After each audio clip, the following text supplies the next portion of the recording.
Well, good morning, Columbia United Church of Christ. We are here for Chancel Chat on March 26th, 2020. And today we are going to be taking a look at Exodus, the book of Exodus, chapter 12, verses 1 through 28. So, this talks about the first Passover being instituted by God. So, Exodus 12, we begin with verse 1.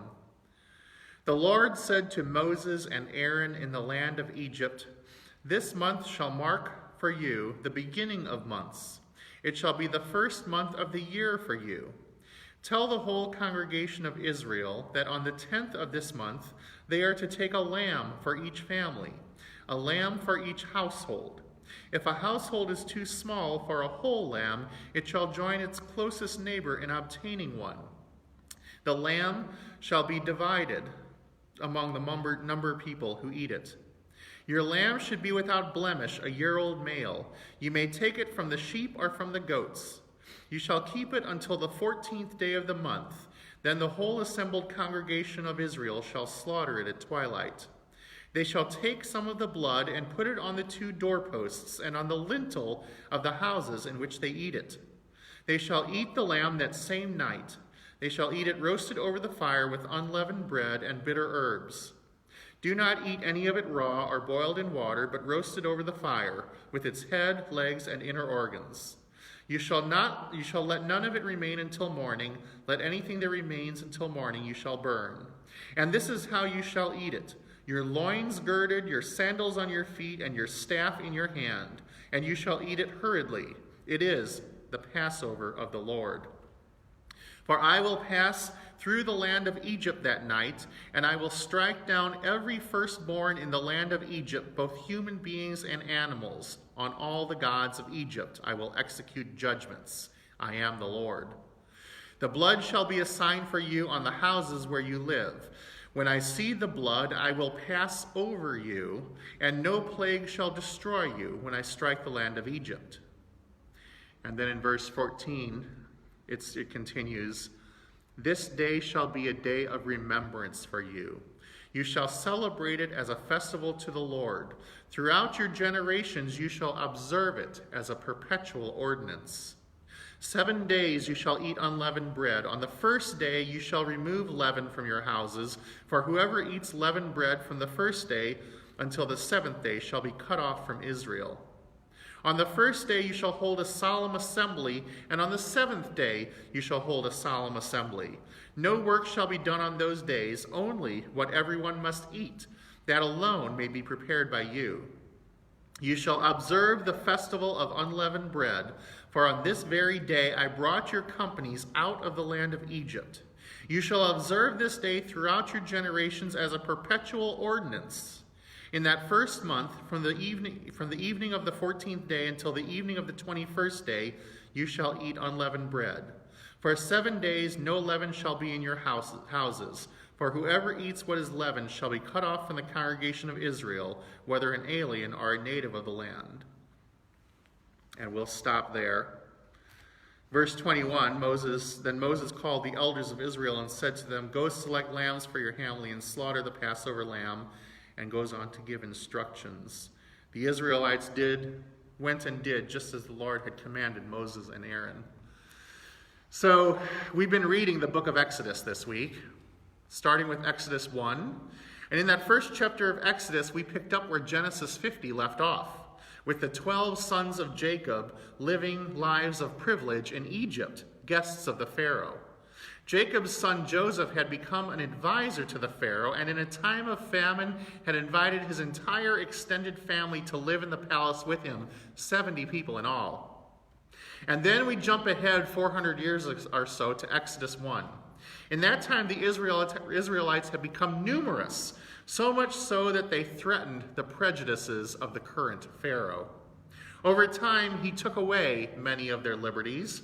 By the time Moses was born, they had lost all the privileges they had in that country and were reduced to being slaves of the Egyptians. By the time Moses was born, the Pharaoh was so overwhelmed by cowardice and fear that he ordered all the Israelite male children to be killed by throwing them into the Nile. Moses' mother followed that order in a fashion with a twist. She put her son in a basket afloat on the Nile.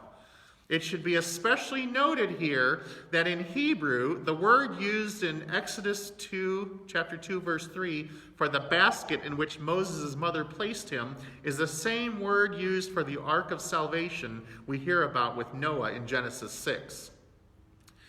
Moses is found by the Pharaoh's daughter and is raised in the palace knowing full well that he is an Israelite.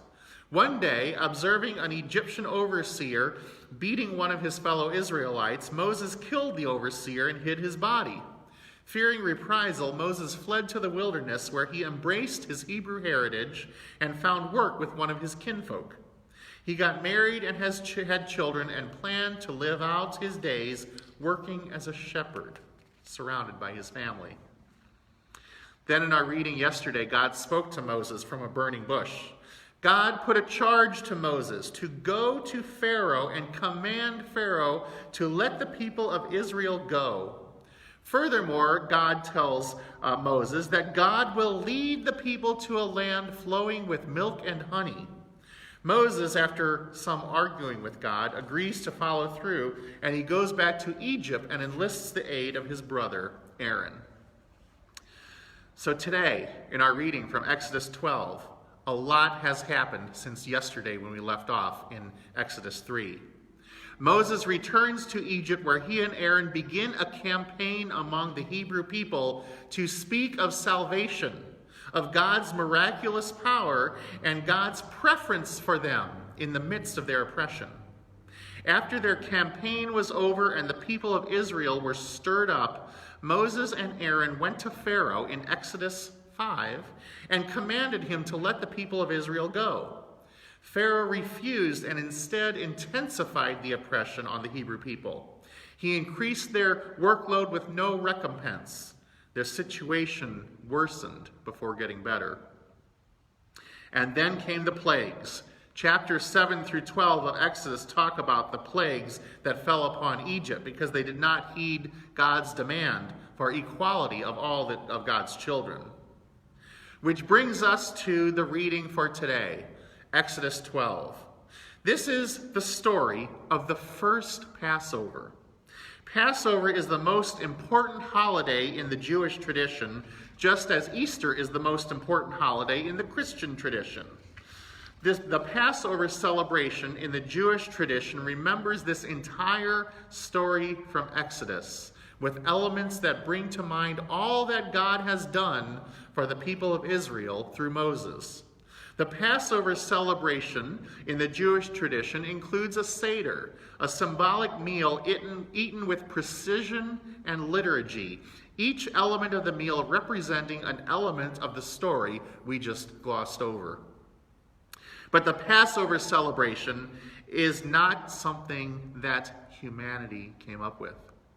Unlike any other holiday that I can think of, certainly any holiday in the Christian tradition, this holiday, this Passover, is commanded by God. Here in Exodus 12, God commands that the Hebrews celebrate this event with an annual holiday.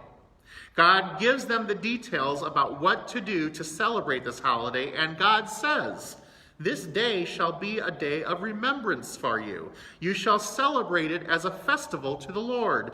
Throughout your generations you shall observe it with a perpetual ordinance." God commanded the Hebrew people to celebrate. But the thing that strikes me about this is the order in which it happens.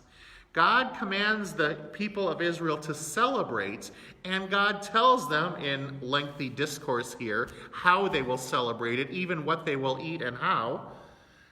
And God tells them that they will celebrate in this way for generations. But God tells them to celebrate before they have anything to celebrate. God tells them to celebrate, and then after they celebrate, God leads them out of Egypt. Based on God's commands, the Hebrew people actually celebrate God delivering them from Egypt before they are delivered from Egypt. God commands them to celebrate before there's anything to celebrate. And they do.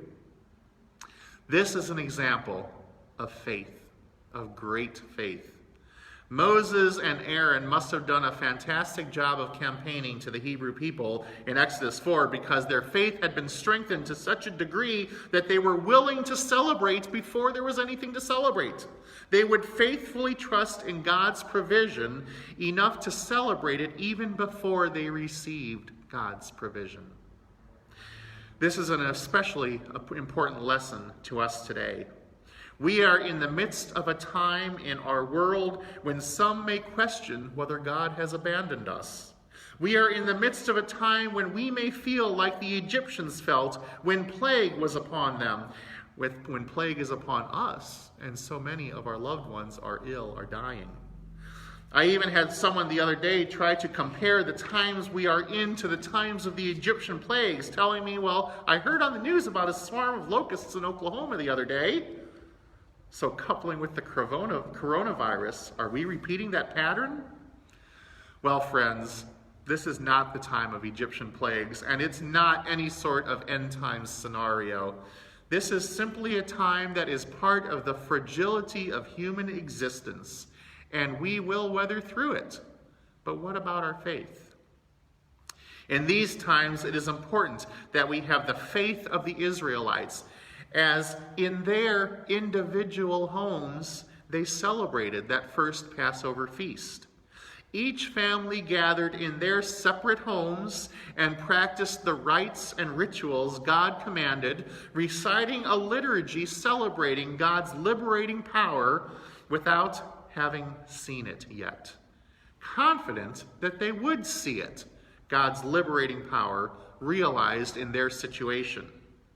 God had not saved them yet, but they confidently celebrated God's salvation. God had not liberated them yet, but they confidently celebrated God's liberation. Can we celebrate? Can we celebrate even in the midst of social isolation with no firm end in sight?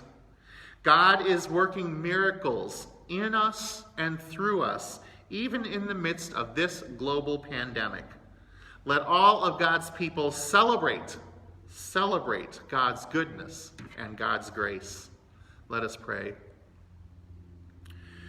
Creator God, in this time of plague and disease and tragedy in our midst, we celebrate.